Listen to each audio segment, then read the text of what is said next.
to Shaq, and we're gonna do another podcast too. It's always a struggle. Last one we just randomly just threw it out there. This time we'll try and do it nicely in a nice order. Anyway, as you guys know, I'm your boy Ace, and we are joined by a few people. So if you guys would introduce yourself, we have Dondi in here. He can't introduce himself because he just went off. So we'll start with Tim. For Bobian in the Struggle Nation chat, I'm the mean guy that gets rid of people, and the grammar that's Nazi. about it. And I'm Bushido808 on Twitch if you ever watch me. Follow him. Follow.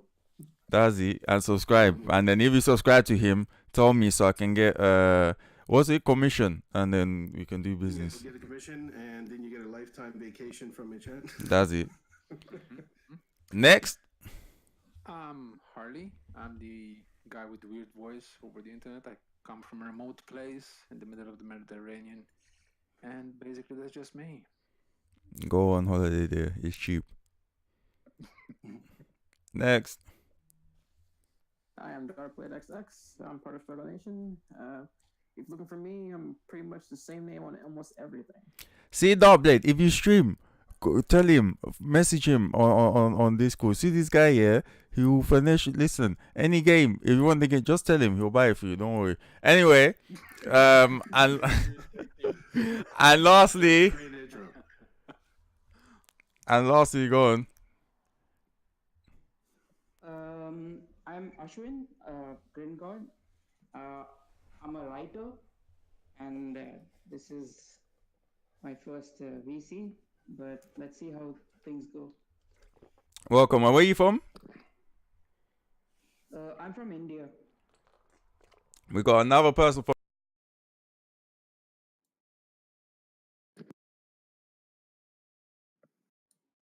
Anyway, so hello. You went silent, or is it just me? Why have I gone silent on the flipping? I've gone silent on the VC. They can't hear me. But I'm pretty sure that Ace did say that we got another guy from India. They can't hear me. Let me try and join back in. Seems to be It's a struggle. This is some bullshit. Why's my thing off?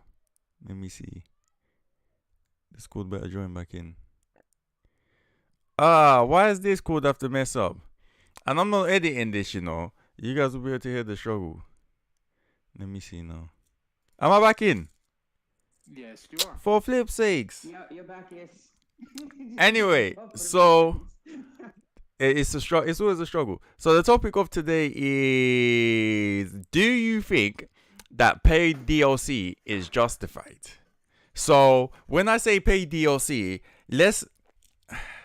I don't know. Would you say microtransactions or DLC? I think those are different things. Okay, we can include. Microtransactions as DLC. Totally different. Like microtransactions would be something like that's probably in game that'll help boost stats or things like that. But when DLC, you're actually expansion to a game. You don't need DLC for actual microtransactions. Well, I mean, we gotta be clear on the definition. Clarify what DLC is. DLC is any content released for a game that's already out. So game releases, then content is released for it. Downloadable content. Okay, so microtransactions, I wouldn't include it then because it's different. Yeah. Yeah. Okay. So DLC would be like expansion packs or extra costumes. Yeah. Things like that, right? Alright. So my first question with that, because I know people are gonna say a lot of people say that it isn't justified, but my first question is gonna be to make you think. Yeah. What is the best DLC that you've seen or that you've bought that's been released? For me, the best DLC I've ever bought was the Forza Horizon 3 Hot Wheels DLC, and I thought that was worth the money because I think it was only like 10 or 15, and it was like one of the best things I've ever played. I'm like, I can see why this is DLC. They've got a whole new they built a whole new like area on the game. They had different cars. They made new races. So for me, it was really worth it. Like that was my best paid DLC. So like, what have you guys bought or seen that you think? I think going back to the original game, not the enhanced version that came out, but I think Borderlands had one of the best DLCs. I think it General had Knox.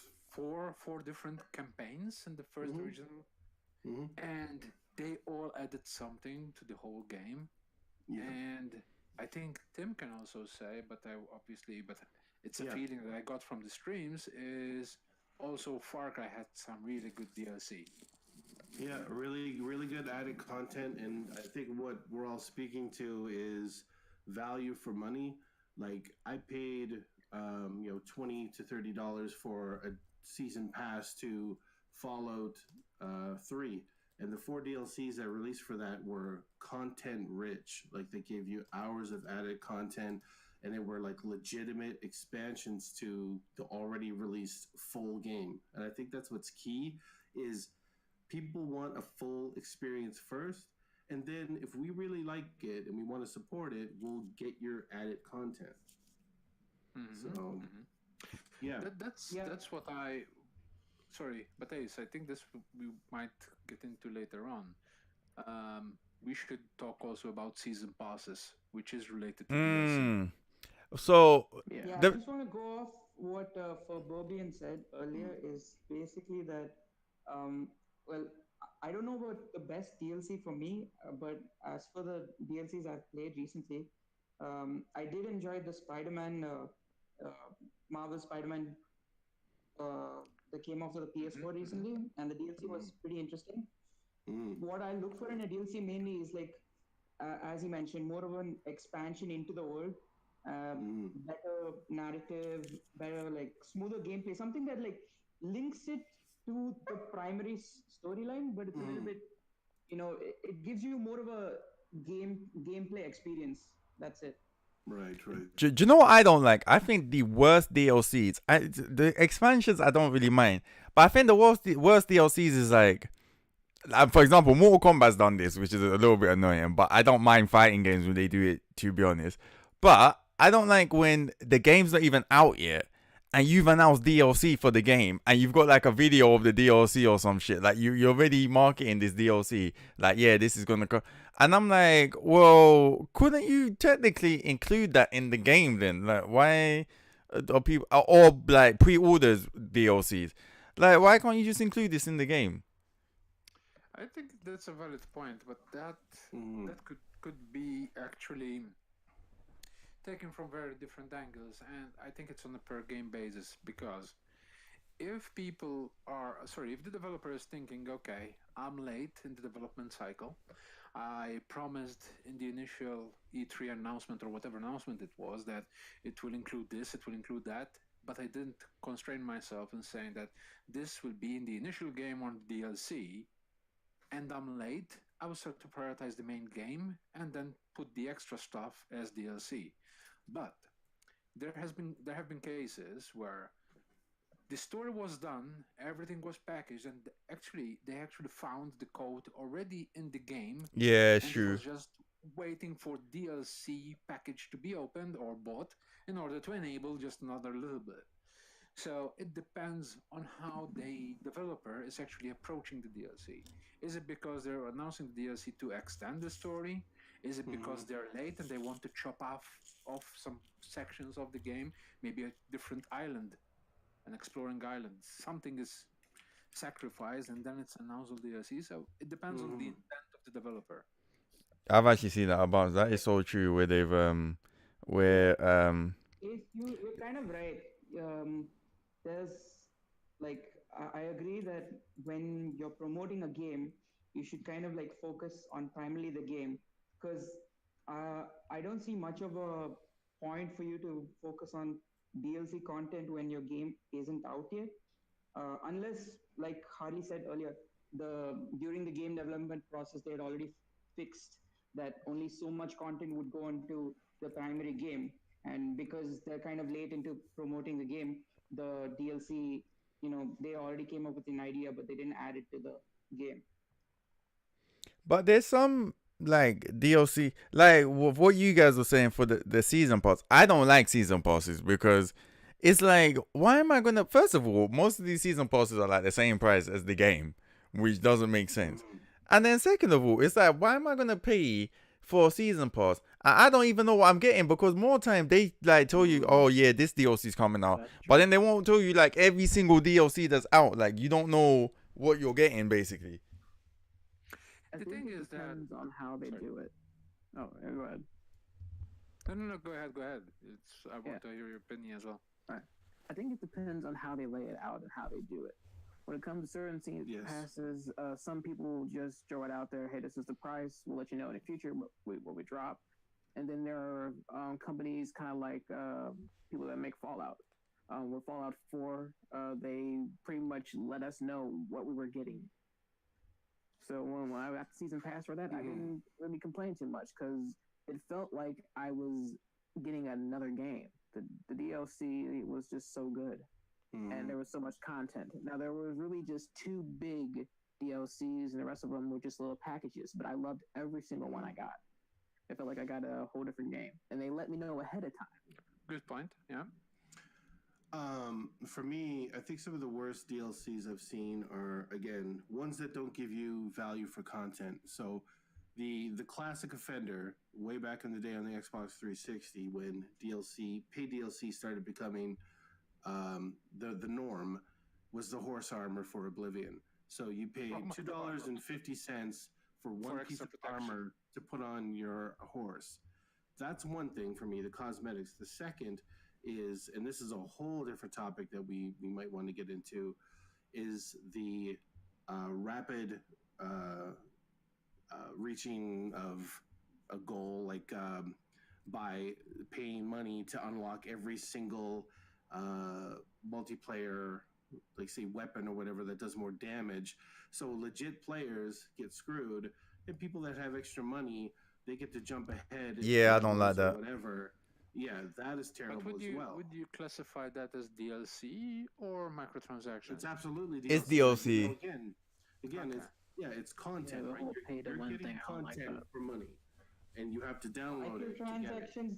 Microtransactions would be something like if you're playing an MMORPG or something, and then you buy, I don't know, mana A packs skin. or something to boost Hmm. energy drinks or something like that. Yeah, yeah.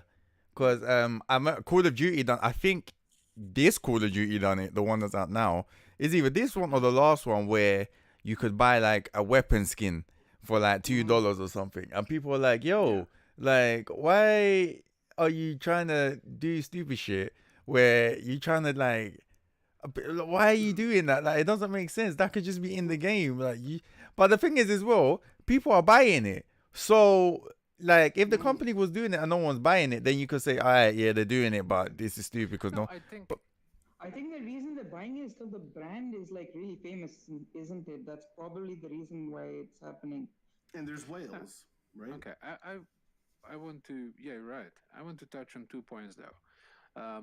One is that I usually end up buying games, which are the upgraded edition, which usually comes with the season pass. So that's one thing because I like having the whole game with all the season pass when I buy it, the deluxe edition or whatever it's called nowadays. There are so many different versions and editions.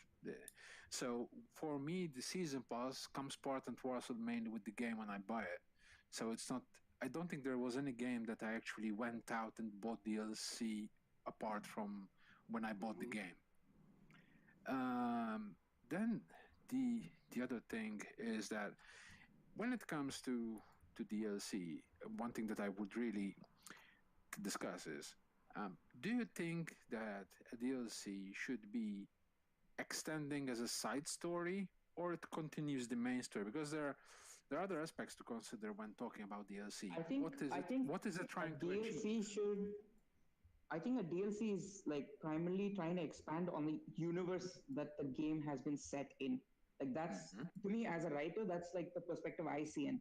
Because when I'm developing a game or when I'm coming up with storyline, I already have like a general idea of which way the narrative is going to be. That's the primary reason for the main game. Mm-hmm. But when you come to DLC content, that should be more of like side stories or like another perspective through maybe another character so that that world is kind of expanded rather Yeah. than fixing on the main storyline, because if you fix on the main storyline then that's just the sequel or a prequel to the game. it's not exactly DLC. But some games, so with that example now, there's some game. Well, there's a few games where it's like DLC is really not needed. For example, if you look at Rockstar, the way they make their money, Rockstar never actually really put. I think they've done it once with the Ballad of Gay Tony and I can't remember the other one where that's been DLC for GTA 4. The Lost and the Damned. Yeah, but apart from that, they've never really like GTA 5 had no DLC where it was like they started the microtransaction shit, but they've not like done story DLC, and they've not done it for Red Dead either. And also with God of War, there's not been DLC out. Spider-Man had like a couple DLC, but it's like sometimes I just feel like even though they are expanding some stuff, I didn't ask for no expansion. Like sometimes the game itself, I don't need an expansion. The story's already been told, and the expansion that you're giving me for the story, it either ruins the story because you go into some extra shit that's like, what the fuck is this? Like, why do we need this? Or it's like, especially with, remember what Capcom used to do, where you used to finish the game and then they'll tell you about the real ending is DLC. That's the shit. I don't like that. When you do that stuff, that the real end is DLC. What do you mean the real end is DLC? What the fuck are you talking about? Think of it. Sorry, I think when you expand, I think you need to think of it in a more of a. As you mentioned Spider-Man, right? So I would have preferred if instead of focusing on Spider-Man, they focused on the other characters more, rather than focusing on Spider-Man's interaction with them. But wouldn't that be a total radical change? I wouldn't call that a DLC. It's totally a game from a different inside perspective. the Spider-Man universe. Like for example, it does take place inside Spider-Man. You do have references to how these characters met Spider-Man, but like you don't have to play as Spider-Man throughout the entire DLC thing. You don't have to do the entire thing because anyway, the main game is you playing as Peter Parker throughout the whole game, right?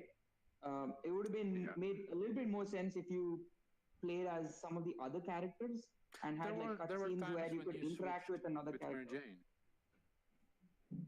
There were times where you switched with Mary Jane, but maybe indeed, there was. All right, so here's what I think. Let me jump in here for a second. There's a good way to do DLC and there's a bad way to do DLC.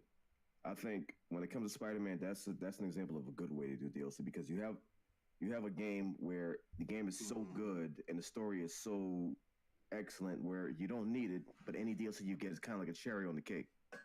That's like an added bonus. Exactly. And the DLC that they released was incredible. Like it took place after the story, so it didn't really affect what you already did. That's already been told, and whatever happens now happens after the main game. And like when it comes to DLC, you can choose to play it, you can choose to buy it or not. So you don't have to. You can just get the game. The game is complete as it is, and that makes sense because if people bought the original game and they don't want to buy the DLC, they still have the full story. Right. They have the full experience. They still have the full experience. Yeah. That's what I was saying. You don't hear people complaining about GTA 5's microtransactions, right? Because they sold a full experience. They overflowed with content, and people were like, "We're cool. We're cool with an added, Yeah, you gave us 100 hours already, so right." So you have a satisfied customer. But you look at like look at the polar opposite, like Tiger Woods PGA Tour. I looked this up. So they included 36 courses on the game disc. Okay, they were already on there. 20 of them were locked behind a paywall. You had to get 6,000 coins, whatever, which took forever to unlock one round at these secret courses, or you could pay $5 to unlock them. That is a blatant cash grab. I don't know who would say that was okay. Don't start with EA DLC because EA are the motherfuckers that started this whole shit with this stupid DLC. And there's always, like you, for Bobby, I did some research and I didn't play the game personally, but this game is Azura's Wrath. Yep. That's what I'm talking about. You had to pay to get the ending. But let me tell you, do you know the only thing about Asura's Wrath though? It was a bit stupid because the ending to Asura's Wrath was okay, like it was satisfactory. And when they said there's a hidden ending, it was like you're just being petty now because the ending's okay, but now you're just telling me that wasn't the real ending. You should buy this one because this is the real end. No, I'm not gonna buy that ending because no, that's just what came out with like 3 endings. Like it was ridiculous. The DLC True Ending DLC. Imagine that. The DLC is called the True Ending DLC. Like that's terrible. Like I said, there's a good way to do DLC and there's a bad way to do DLC. And recently, when it comes to bad DLC, like bad DLC and Dead or Alive is kind of synonymous right now. that's like the extreme example of how not to do DLC. That's like when you look at it, you look at that $1,200 price point. I'm hearing about that stupid shit. That's ridiculous. It's ridiculous, and it's all cosmetic. So like you look at it like, okay, so yeah, you don't need to to get it because it's all cosmetic, but still offering that much DLC is mind-boggling. Ridiculous. It makes no sense because it has no bearing on the game. It's stupid cosmetic stuff. But it's like, what are you doing? And Capcom do that as well with like, I think a bad DLC would consist of like content that's not actually value for money, and it also is used to promote the main game instead of being like expanding on the universe, like Drew said earlier.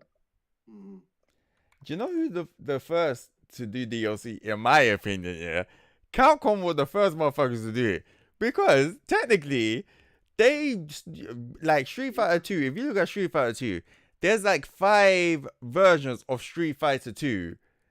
It like there's like Street Fighter Hyper Fighter, then there's flipping you got arcade editions, and then you got. It's not really DLC. That's the whole new version of the game. So I mean, it's a because you have to buy the whole game over again. No, but what I'm saying is, yeah, the way DLC is now is kind of like how they used to do it, where you'd have Street Fighter 2, then Hyper Fighter it'd be the same game, but it'd be like kind of a different game. They'll add on a few stuff that will change the game, but then you have like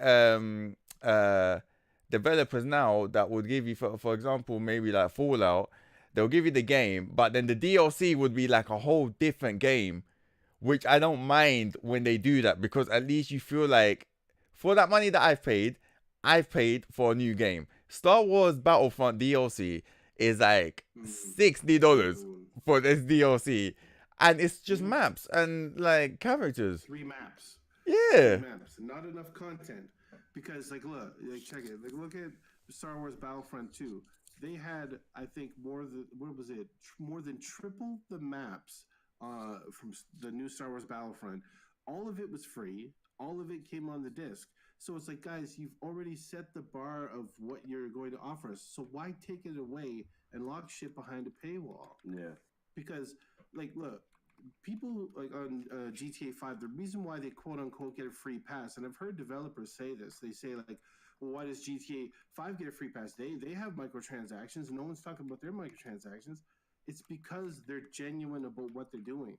They're not being disingenuous. They're not including the DLC on their disc. They're not locking away the main character, right? Like look at Street Fighter 5. They're locking away Guile. They're locking away. Yeah, that was ridiculous. Yeah, you know what I mean. They're relying on these whales. And let's be real here. Microtransactions account for 40% of developers' revenue. So they're selling like hotcakes, and they're making money hand over fist. And that's because of these whales, quote unquote. And if people don't know what I mean by whales, it's people who have so much money and they don't give a shit. They'll buy everything. So anything that comes on DLC, they'll buy every single thing. These are the guys that are out there buying, every single train and train course in the train simulator, right? Because they have money and they don't care. The $7,000 DLC game. Those guys are hurting this DLC market because they're buying everything. So now we don't have a filter. We have no voice. We can't say to a developer, "This is bullshit. We're not buying it." The Witcher 3 DLC, Blood and Wine, that's not bullshit, and we're buying that. Oh, that was a really good DLC, actually, Blood and Wine. Oh, yeah. That was a really good DLC. That's what I'm saying, that I like it when it's planned, because some of these like Call of Duty, for example, DLC is bullshit. Because Like they do it because they want the game to have longevity. So when the next game comes out, you basically like bought the last DLC like a month ago, so you're still kind of playing it. But it's like you'll give. I don't like map DLCs. I don't like them unless it's something great or amazing. I don't like them.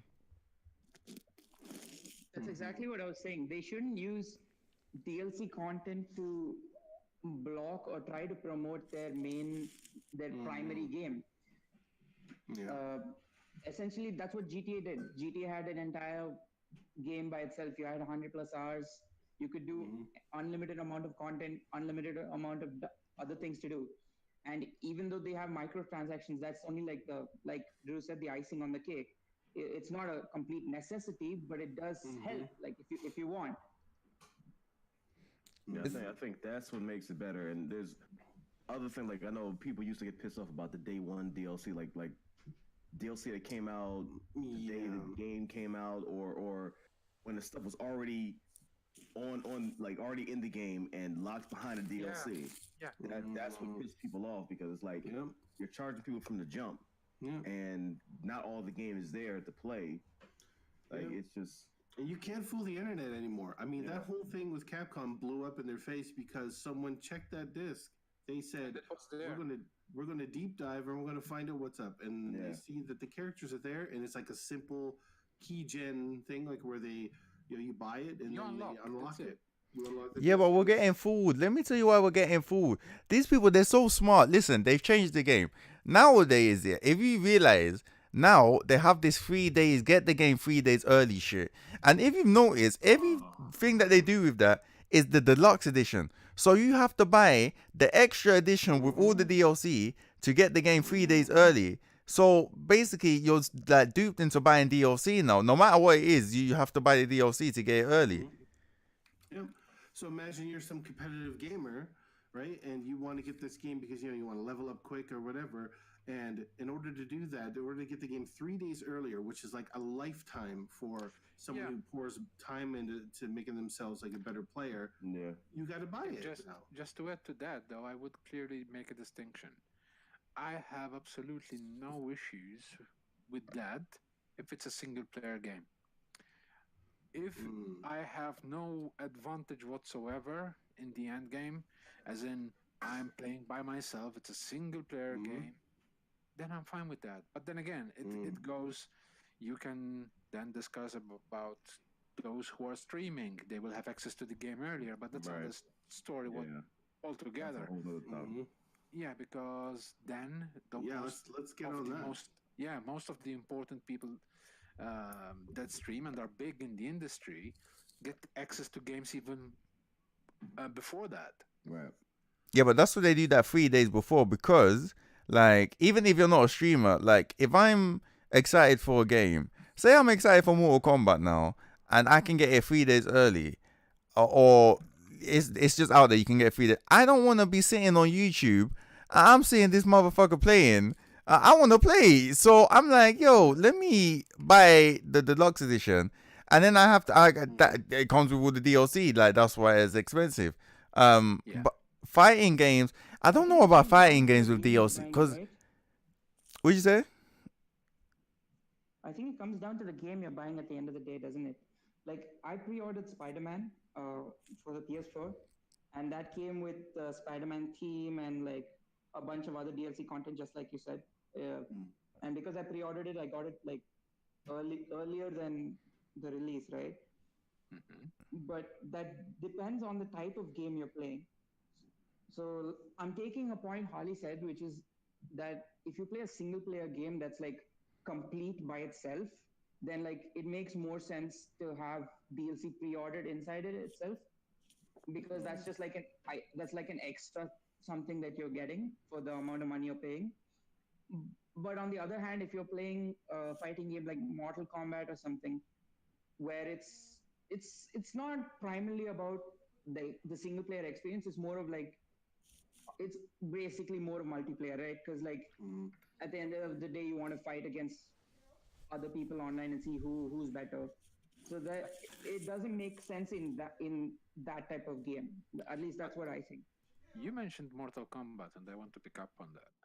And I think Ace mentioned it earlier. Would you consider, like, for example, the fact that they keep adding characters and buying them as DLC a good thing or a bad thing? Now with Mortal Kombat, and I was going to bring that up earlier. When it comes to DLC and a good way and a bad way to do it, Mortal Kombat is an example of a good way to do it because number one, they're putting so much work into the main game, so you're already getting so much content. It's mind blowing. And then the first DLC character they showed, you can already tell they put a lot of work into that. It's the Shang Tsung from the movie, so you're already giving people something that they wanted. So they see that they're already gonna buy it, and that kind of sets the precedent for the rest of the DLC they're gonna come out with because you know that each piece of DLC that comes out is gonna be incredible. So that kind of like. Sorry. No, go ahead. Just as a counter argument to that, and we mentioned briefly this point earlier, if they know exactly and they already have the character done and they've showed it, and the game isn't out yet, shouldn't be part of the game to start with and not be considered as a DLC? Well, when you see that they put so much into the game already, and then you see that that's DLC, you're kind of okay with that because like you're not getting half a game, and the game is not suffering because that's. Yeah, it's true. That's a good point. There's so much in the game already, and when they do these combat casts, they show you so much, and they tell you there's a lot with this one character we still haven't shown you yet, and you believe it because you know their track record and what they do. So when it's like that, you're okay with it. Well, help me out. Like, how many characters are in Mortal Kombat 11 are being released? We don't even know yet. To start with, I don't think there's a lot. There might be. I think it might be like maybe 15, maybe. Okay, but I mean, so you get like 15 have a lot of characters for Mortal Kombat. Considering, that the old versus new trailer showed like two different versions of the same character. No. They come as like different different costumes. So it's the same character. They just have different costumes. Okay. But I was gonna bring up fighting games anyway, because fighting games obviously always have DLC. But with fighting games like Street Fighter, they done it with like Gaio and stuff, and it's like, yo, are you telling me you can't put Gaio in the game? Like, are you being serious? This is why I asked how many fighters, because it's like, okay, you get a game that has 15 fighters, you get this complete story mode, which from what I keep hearing is going to be massive in Mortal Kombat 11, right? You have the full online, which is included with the game. That's a complete experience. And not only that, but you have completely customizable characters. So every character that is there, you have a whole bunch of moves, and you can customize it like about 5-6 different ways. So you get value for your money. Right. So conversely, look at Street Fighter V. It didn't even ship with a story mode. It came with, I think, less than 8 characters. Yeah, Street Fighter was doo-doo. It was absolutely horrendous what they did. But you know my issue with Mortal Kombat? Nah, I love Mortal Kombat. I'm gonna rip it right now. I don't care. Mortal Kombat, especially with X, they done this bullshit as well.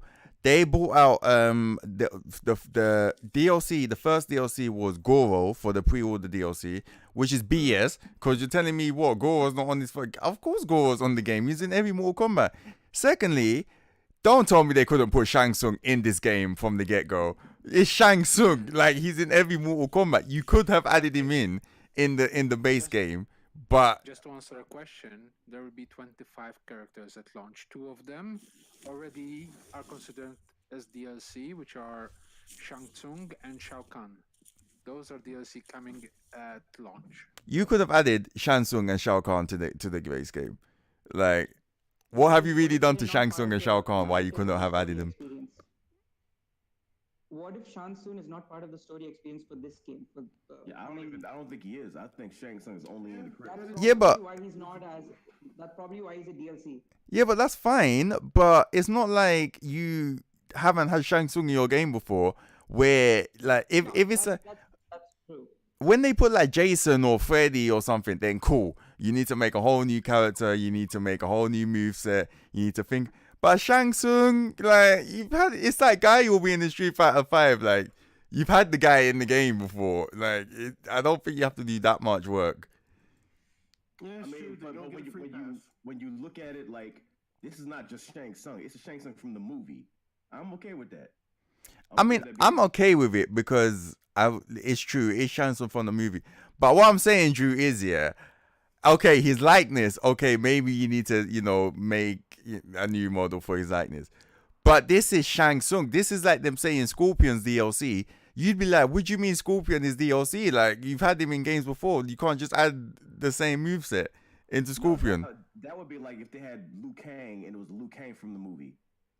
Then that's kind of like a bonus. Then that's okay with being DLC because not only is the likeness, it's the voice and everything too. He voices him, so it's the actual Shang Tsung from the movie. And then you think about it, you can have the old one and the young one. So there's a lot to that DLC character. It's not just a DLC character they're releasing; it's a whole package. I And you don't can have know. his own Plus, moves. and my problem with that as well, like games that. For the character, what the role plays, how the character is designed, what are multiple costumes, what moves he has. Like they have to plan the entire thing and then launch it. So that's the reason they're not launching. Yeah, maybe. Yeah, I Like, was obviously, just we're thinking talking. I like don't know how like games are when made like games that, come or they out, might they have have like. game. Oh, go ahead. I was just about to say like they might have a specific time that they need to release the game, and like they can't make this character in time or whatever. So obviously, I don't know how it's made, but I'm just saying like if it's a character that I've seen in the franchise before, it's a bit off for me for them to be DLC rather than someone new who I'm like, okay, I understand why you've made it. Like Shang Tsung. I'm pretty sure.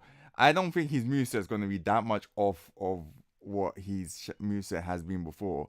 But then Oh, again, like I don't I know. disagree with that. I think it's going to be completely different. I think he's going to steal everybody's moves because remember he can morph into anybody too. Like you got the most varied cast of characters they've ever had, so he's going to be way better than he's ever been. Wait, was he in the He, last? Was he in Mortal Kombat X? nope. Oh, okay. All right, cool. He can be DLC then. I think Darkblade wanted to make a point Oh earlier. yeah, sorry, go on. Oh yeah, I was just saying, like, when it comes to DLC, you have to think of like there's a lot that goes into making a game. You have like scheduled dates, and then you have like deadlines. So if you have an idea for a game and you're making stuff for a game and you reach that deadline because the game has to be able to launch and go out and release. So you hit that deadline. Do you stop with that idea, or do you think this idea is so good that you want to keep it going and you want to now make it DLC? Or do you have an idea that's so big and so grand that you automatically just say, we're going to make this DLC? I think that's You'd the want to reality keep now. all the main points. You'd want to keep all the main key points for the game as part of the primary game, and all the other extra ideas that you think would bring more value to it. You'd want to add that as a DLC. I mean, that's just what I. Yeah, that's Tim, the after you, reality. I have a point. Okay. Sorry, that's the reality now of game design, right? You have to picture these developers. They know that say they got a hit on their hands, and they're like, well, people are going to be clamoring for DLC. We got to get working on this now. So it's now baked into the whole the game development cycle now. So it's like we got this game, we're going to ship at this date. Okay, well, we're going to have a DLC. Here's our roadmap for DLC. We got to have this releasing in say 6 months to keep people interested and keep people playing. Well, they got to work on that like a year before. They got to have it all planned out, storyboarded, everything. I think this goes exactly with what I was going to say. It depends when they come out with the idea of the DLC. If they're in the last month and they cannot make the deadline, decide, okay, let's take this chunk out. This is DLC. That's not done right. But if they, from day one, they, as Gringot said earlier, if they know that, listen, this story is huge, it's 50 hours already, and we had discussion last week about how long games are and what is acceptable as long game and what's not a long game. So they could make a conscious decision, but those decisions need to be done at the start of the project for them to make sense.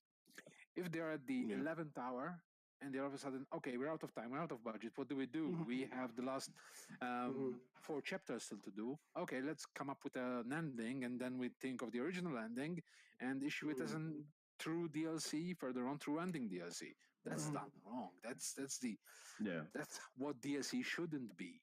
Exactly. Not what it should be. As someone who worked in a gaming company, as someone who worked in a gaming company, I'd like to just tell you how how it was for me as a narrative design, as a story writer, as a writer, basically. I would write the chapters for a game. I would write at least 5 to 6 chapters for a game I've not even designed yet, at least a year before we even went into production. Okay, Oh yeah. so at that time itself, I would know exactly what I want to add, what I don't want to add, and then as I'm going on further with a chapter, the production team would take on the first chapter or the second chapter, and as I move forward, they move on to the previous ones. So that at the end, when we have the final product or like a rough version of it, I can say, okay, this is what I want in it. This is what I don't want in it. This is what could bring value. This is what I could do it. But So like, from that experience, though, have they ever come to you and tell you, okay, we are 3 months behind in our development. Decide to check out a storyline, and we make that storyline and the story arc as a different DLC altogether. Has it happened before? yeah, I mean, sure. There are always going to be hiccups down the road where like things you won't see coming. There might be like as you mentioned, there might be people who'll say, okay, we don't really like this character, or this is not what we have in mind. This is probably what we want to add. If you can come up with a narrative for this character, then maybe you can push it out after the main game is released. Like there's a lot of things that go on into this, and it's not just like one person. I'm pretty sure there's like a bunch of people who Oh doing the yes. same job. Unfortunately for me, because I was working in a startup, since because of that, I was the only writer there. But had I had maybe one or two other people, I would have definitely got different opinions and different ways of thinking to be added. And I'm pretty sure in like big companies like the ones you guys have mentioned, this is probably the way it goes around. And we mentioned a lot Mortal Kombat. Two of the DLCs that were done by Mortal Kombat have been classified as two of the worst examples of DLC. And this goes back to Mortal Kombat 10, the Horror Pack DLC, which obviously I'm not talking from gameplay because I didn't play this, so I'm quoting and from the research that I'm doing while we're discussing this because it's obviously adds to the discussion. Is about when they added Horror Pack DLC, which was just skins. They didn't actually add moves. They just added skins to the characters. So this was basically the same characters doing the same moves, just with a different skin. And this was classified as a Horror Pack DLC. And basically, it was just a costume. Would you consider for that? money. Would you consider that a valid DLC? I mean, when it's just Sure, I mean, cosmetic. it's definitely not a valid DLC because it's like it's not something the player wants to play if they're paying so much money into it. But then there's also like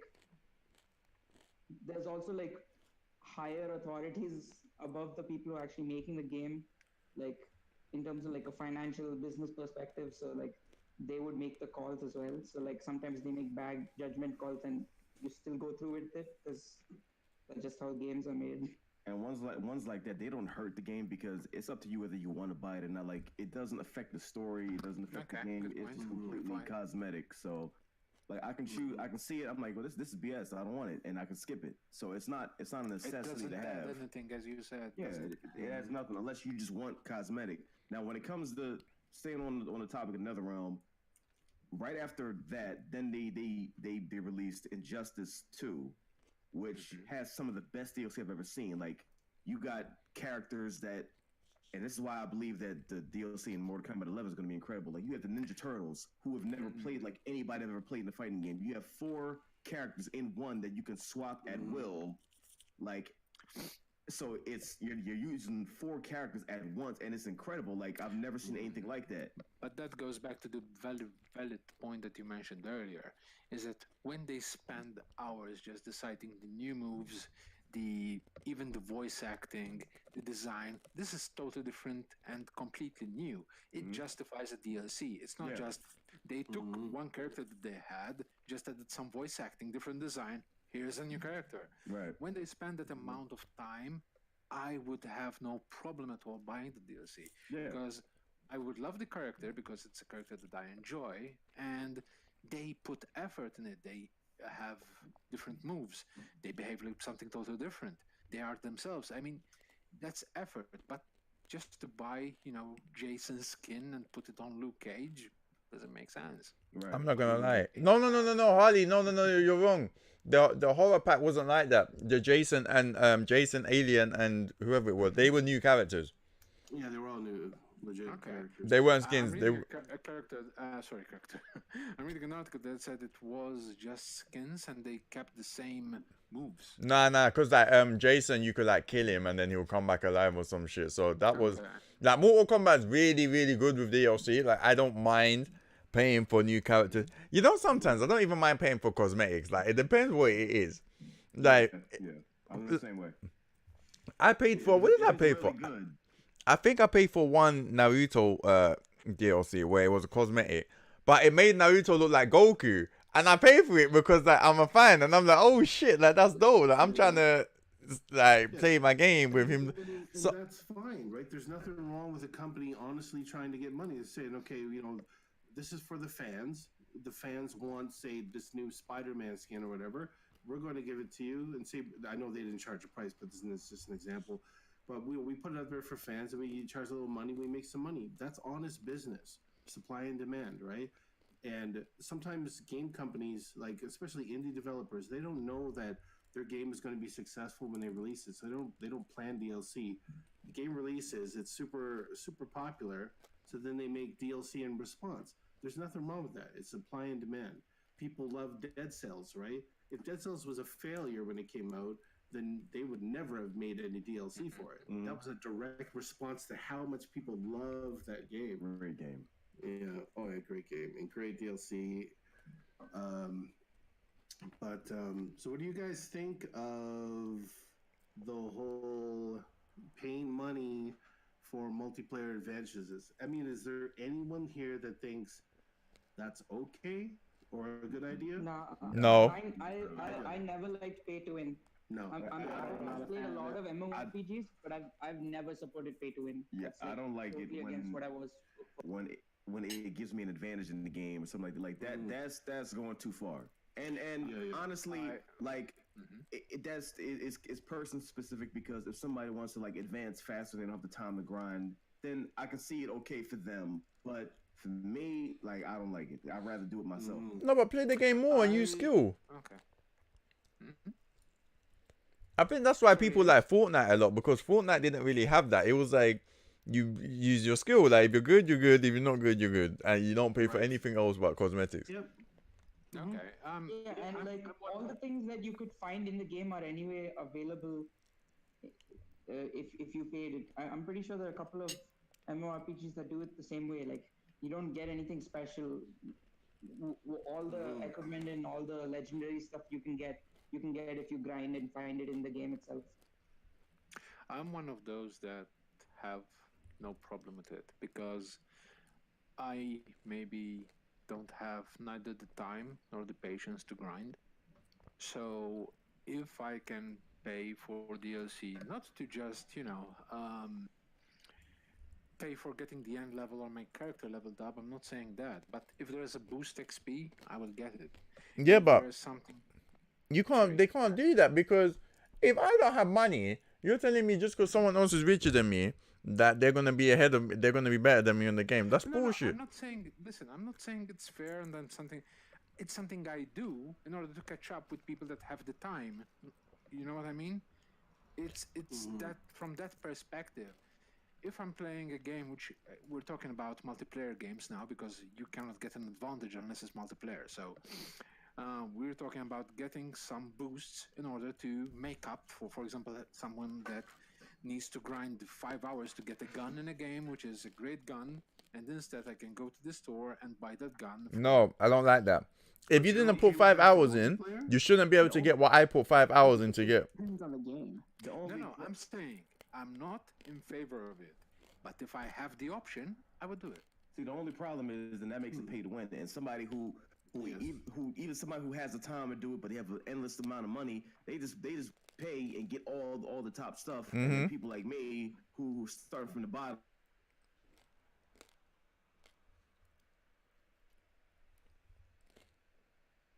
Guild Wars. Have you guys heard of the game Guild Wars? Oh, Yeah. See, yes, I used to play Guild Wars 2 quite a while back, and I had two characters. One I grinded and made him reach level 80. During my process of this grind, I noticed a lot of other players who had already bought, the expansion packs where you'd automatically start at level 80.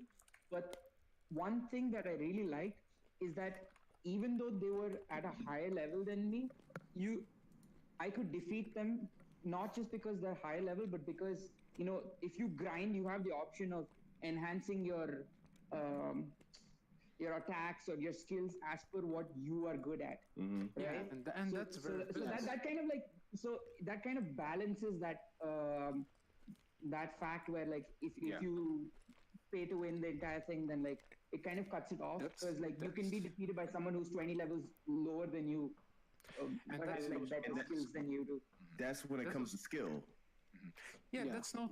I was going to mention an example which I see myself. It's in FIFA. You can buy and invest so much money in that game in order to buy not directly but through packs, which give you random outcome. Or you can call it crates, whatever it is. You can buy it with real money. In FIFA, it's packs. You buy packs. They can have the best players in it, and you can have normal players in it. And there are people on YouTube that spend 15,000, 20,000 on opening packs. Yeah, but I meet these people in the weekly stuff, the weekly champions or whatever it's called, the FIFA Ultimate. And even if they have the full best team, they don't really know how to play. And that's exactly the point that he was making, is that yes, you have the better stuff, but you're not good at it because you haven't gone through the grind and you don't really know how to make the best use out of these players or this weapon or the game. Yeah, but Harley, I don't consider like with EA microtransactions, I don't consider that pay to win because with EA microtransactions, it's more like gambling where you pay and you may get someone who's good, you may not. I may get someone who's good without paying, I may not. But when I say pay to win, I mean like in Call of Duty, I don't know if they still do it, but you used to get stuff like you might level up to level 10 or whatnot, or you get a gun. And with that gun or that leveling up that you've just done, when I shoot you and I've shot you clear before you shoot me, you're sponging my bullets. But you'll shoot me one time with this gun, boop, I'm dead. Like that to me, that's not fair because that's not skill. You've just got this gun that I can't buy. That's just gonna one shot me, and what can I do about it? And then you're gonna say you're better than me, fam. That's the worst thing. I hate when people say, "Oh, I'm better than." No, you're not. You're richer than me. That's fine. Well, I mean, the Ultimate Offender, right, was the Battlefield series. I don't know if you guys remember Battlefield 4. They had this $50 DLC. It was called the Ultimate Shortcut Bundle. They called it Shortcut Bundle. Yeah, you remember that? So basically, it unlocked every top tier weapon that other people had to grind. And I'm serious, like for fucking weeks for. If they put in like 6 to 8 hours every day, they had to get weeks in to get these weapons. And these weapons were incredibly stronger. Yeah, there were one.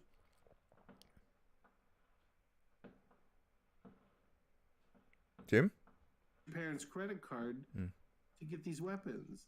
It's not fair. Think that's fair. No, it's not fair, but I would buy it.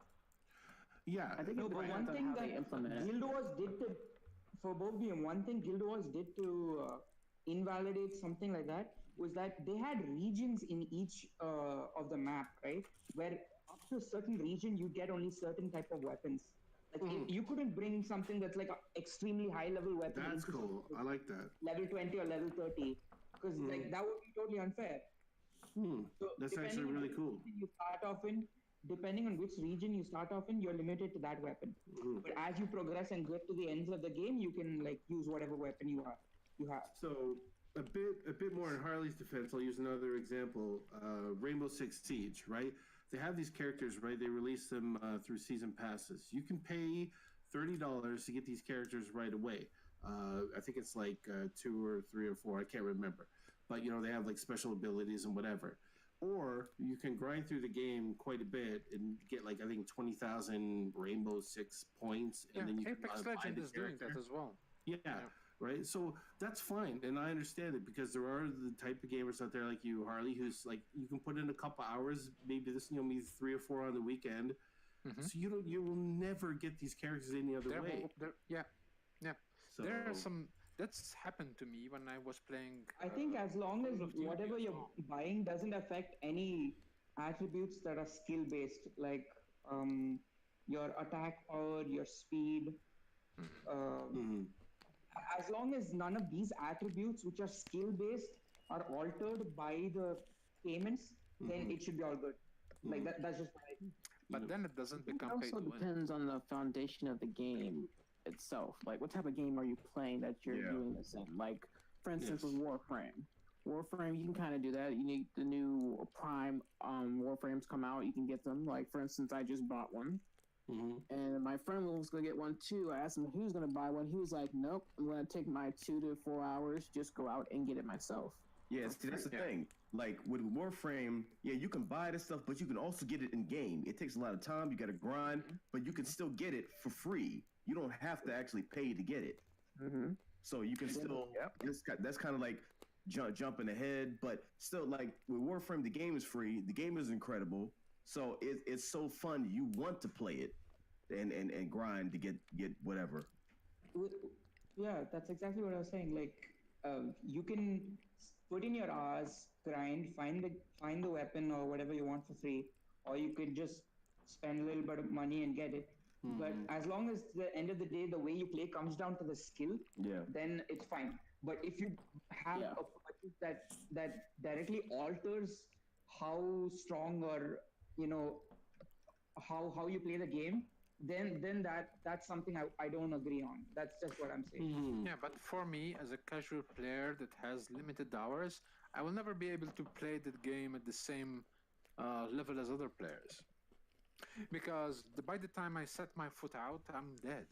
I think, and this is a problem that I have, because I can start playing Call of Duty. I spend 2 hours. Other people are spending in the same amount of time. They're spending 40 hours. But we're matched up in the same games and everything. As long as they make different, criteria when they're selecting players to play together, it's okay because we're all the same level.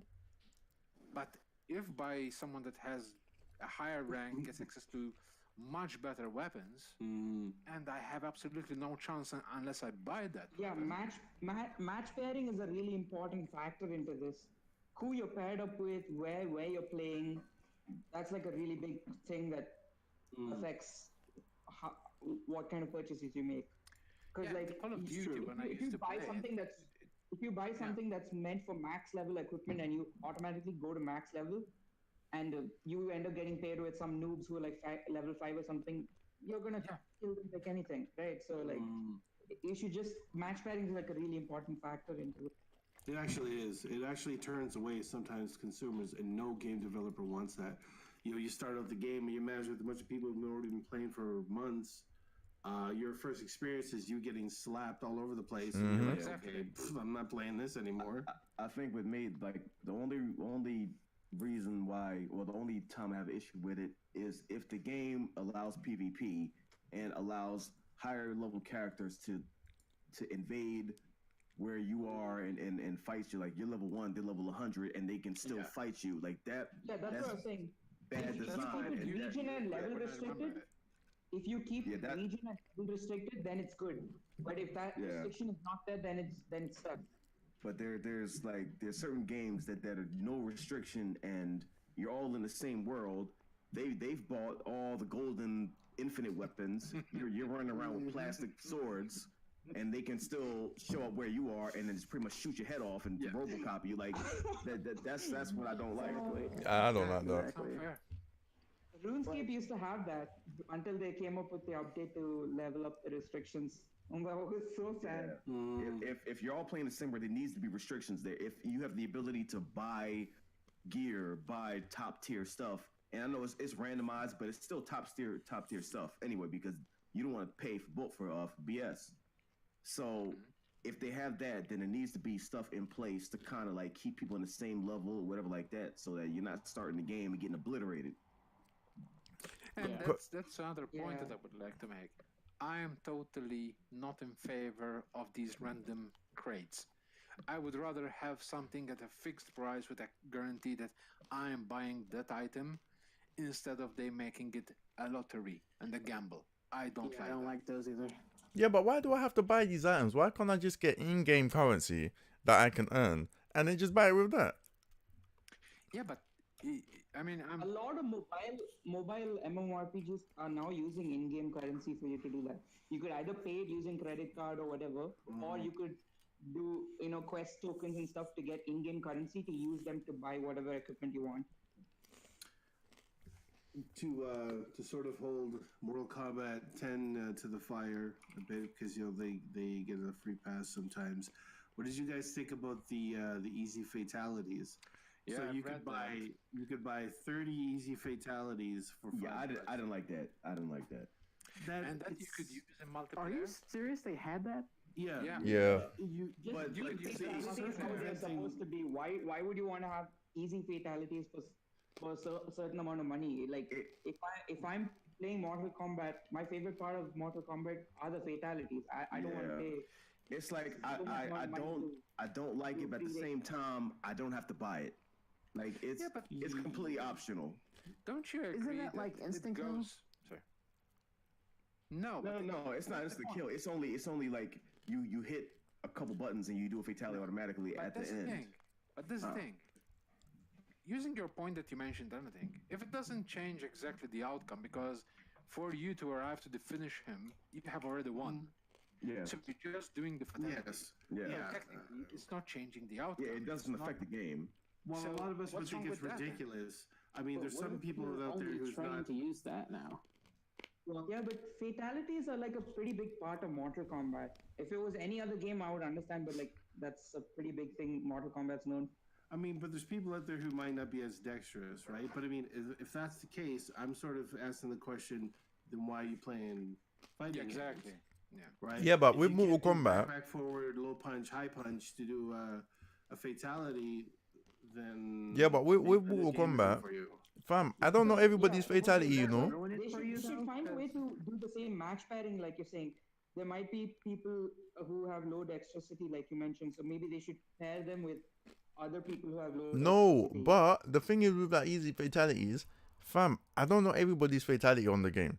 So if I'm playing as Raiden, I don't want to just pause the game and go and look for his fatality and then I have to. No, let me just press this button and let me see what the fatality is. That's laziness then. That's just laziness. Now you're forcing yourself to always buy those packs because now you're trained. Yeah, but- to yeah, but do a first of fatality all- hitting just 2 buttons. Yeah, but first What of happens all, when the pack expires. no. First of all, fam, it's £2 for the small fatality, fam. That's nothing. Second of all, Yeah, but what? I that's a can't be lazy. subscription, though. It is a subscription because it's That's a tier fee, subscription right? after a while, right?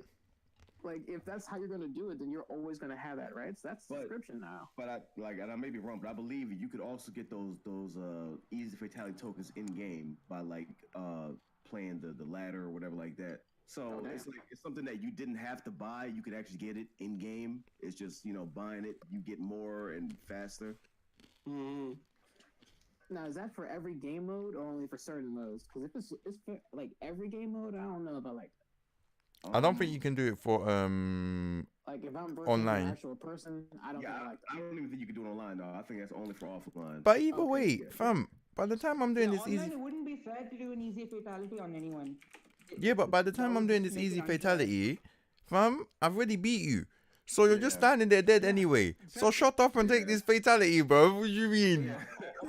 It's no issue. Yeah, you make a point. It's no issue with being fair now because like by that time you already did anyway. That's what I'm it's just saying. putting in the combinations easier, so Yeah, it really the has skill no. part is already over. The Yeah. skill part where I'm better than you or the opponent is better than me. That's already over. It's been Yeah. decided. Bro, It shut really up and has get your head no, chopped off, bro. What do you mashing mean? buttons. It has no bearing on the game. It's just like doing things easier. So I don't really have an issue with it in that regards. Me personally, I don't like it because I like actually doing the fatalities myself. But that's just Right. personally. Same. But also, like, when Yeah. people come over and, people are not, not everybody plays Mortal Kombat like that. So just to say, yo, just press this button, you can get the fatality out and everybody's happy. That's kind of where my headspace is at. It doesn't give them any super advantage, and while I may think it's ridiculous, there's an audience out there for people who aren't, able to learn a bunch of moves. Right. So if they want to throw down $5, get the easy fatalities. I'm more of a Tekken guy than Mortal Kombat actually. Yeah, same. Something like that I'm okay with if it's like PvE, but when it comes to PvP, now I'm kind of like, is this okay? Is that okay? Yeah. Bruv, take this easy fatality, bruv. I hope it comes up on the screen that I used it too. Punch off your head with this easy fatality. You got a little pacifier symbol just to let you know that you used it. So, this is a little off topic, but it's on topic. I just want to throw this out here so we can all laugh at it. One of the worst DLCs in history, I had to look it up, like I was a bunch of things. The worst DLC they consider in history is for the game called The Saboteur. I don't know if you ever heard of it. Oh, really? Like I didn't know that DLC.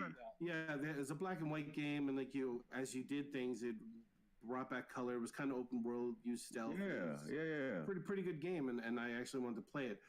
They added DLC called the Midnight Show. So basically, in the open world game, you could go into brothels and there'd be like strippers and different stuff like that. You would pay $5 to have them remove their tops. What? and have nudity. So you literally paid $5 for tits and ass. Or you could just get it on PC and get this patch that removes this for free. Or you could get up and go to the strip club. You could go to the strip club and do the same thing. Well, that's a lot more expensive. How crazy was that Cassie Cage fatality? Dude, that hurt me just watching that. Like, every fatality I see hurts. Like, that's what I said. When it comes to Mortal Kombat, they put so much thought and work into this. Like, I don't know how we're still getting grossed out 11 games later. I wouldn't mind a fatality DLC. Yeah, that would be. I'll take that. If you're gonna make it like that, yeah, I'll take the fatality DLC. If you're paying for a fatality, it's gonna be the most gruesome shit ever. Yeah, like at least I'm gonna enjoy it. But yeah, like to wrap up the podcast. By the way, I was streaming this by accident, so I didn't even record it. But whatever. You saved it in your Twitch library. So it's streaming now, so it should be saved. So I can just what's it called? But people were commenting and I didn't even realize. What was I gonna say? Yeah. So what I was gonna wrap up with is, when you think about playing games like back in the day, like PS2, N64, blah blah blah, do you think DLC would have worked in like those eras where we don't really have multiplayer and online and stuff? No, it wouldn't. It definitely wouldn't, because the console didn't even have like access. Being able to get it, like it would be you jump over hurdles just to get the DLC, so it would have never worked. Mm-hmm. I mean, like, say for example, like N64 had the Rumble Pack, which was technically kind of DLC. Pushing out DLCs would have been impossible. No, but I'm saying like they could have made it happen. Like Nintendo 64 had stupid stuff like Rumble Pack, and they had, what else did they have? I think Nintendo 64 had, was it N64 where you added something, or it might have been Sega CD, where you added something to the console and it kind of made the game look better, or some stupid, I can't remember who it was. But like, for example, say you buy the game and you bought those, remember those cheat discs that you could buy, those X cheats or whatever it is. You buy the disc and it comes with a bunch of DLC on it, and then you can add that to the game. Like, do you think that would have been like popular? Like, do you think people would have bought that back in the day? Because people did buy the cheat disc. I mean, yeah, but it's so much more extra work you got to do just to get it, and they definitely complain about that because the value wouldn't be worth it. I mean, look how many people bought the Super Nintendo versions of Street Fighter and Mortal Kombat. Right? Those all could have been just DLC. They would have worked. If there was a DLC, I would have preferred having a DLC for the original and Need for Speed Most Wanted. That would have been cool if they had a DLC for that. But that was a pretty good game. Imagine some of the games they could have had DLC for. Like, yeah, DLC's bad, but there's some games where you're like, ooh, if they added like some stuff. Because I remember back in the day, there was always rumors like, oh, they could have added, Noob was supposed to be in the game, but they didn't have time, and this thing was supposed to be in, and then you could break the game so you could go to certain maps. Back in the day. Yeah. So I think it would have been hard, but I don't know. Like certain games, like imagine if Super Mario, Nintendo don't really do DLC that much. They do it with Smash Bros, but they don't like. Yeah, I think that's pretty much the only thing they really do DLC in. Yeah, they're not like DLC heavy. Like Pokemon, technically, they could have a DLC for Pokemon. Right? They aren't really like proper DLC. Like they're just like small packs that you keep adding onto it. Yeah, and they're really like successful. Like Nintendo, I don't know, this DLC thing, I think it's just required for more money, to be honest, because it's not needed. Well, I always talk about the good old days. There was a time, let's remember, Dreamcast was the first one to do DLC, and then it became Xbox 360, and a little bit on the PS2 side, but not really. But the 360, almost 95% of all of the DLC was free. It wasn't until like near the end of that cycle where they're like, hey, we can make some money here. There's money to be made. And you can't knock their hustle, right? They were right. They're 40% now of their revenue is DLC. But I remember the good old days when the shit was free. And they said, hey, we can release some content for the game because we appreciate that you spent $60 on the game. I blame EA. True, some people still do it. They still release some free shit. That's cool, but a lot don't. Sure, DLC is not a necessity.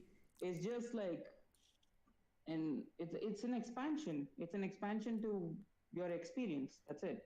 It's not like it's a compulsory thing which you absolutely need to have. It's an expansion to the experience, but we're in the day and age of if you have an iPhone 6 and I have an iPhone 8, I'm more superior than you because I have the best and you don't have. That's how it is. Like if you have DLC, you're more superior on the game and you're a better person because I don't have it. So you're having more fun than me. You're a better person. That's how it is. You're having more fun than me because you got more. True. I'm laughing because of how true it is. It's fucking true. It's true, right? Like for example, when people Last of Us Left Behind DLC came out, what did you guys think of that? Like, what was your opinion on it? I didn't play it, but I heard it was like a whole new game. It was good. I haven't played it either. It filled in a section of the story that people were wondering about. What happened to Ellie before? That's another example of DLC great. done right. Yeah, done right. Really good. And it adds more to the experience that we can all agree that Last of Us was a complete experience. Oh yes. And any DLC you get is icing on the cake. Even the multiplayer was incredible. Like and I thought I would hate it, but the multiplayer it worked. But the DLC they released for Last of Us was amazing. I can't wait for the next one. It's gonna be so cool. Yeah. So anyway, I don't even know how long this went on. It's gone on an hour and 13 minutes. So we'll stop it there for now. Yeah. So I think DLC is an interesting one because it's kind of new. Like it's a kind of new thing. I think it's gonna be around for a long time because it makes a fuck ton of money. Like it makes, especially mobile games. Oh my Jesus, it makes a fuck ton of money. So it's gonna stick around. But there's game companies like Fallout done well. Witcher was done really well. Mortal Kombat's quite decent. Like so, there's ways they do it great. But then you have your Capcoms and stuff which just spoil. Like they just spoil it for everyone.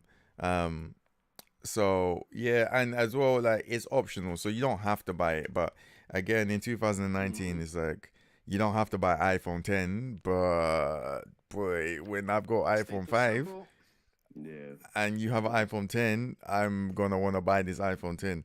So as long as they do the DLC justice and make it like value for money, then it's good.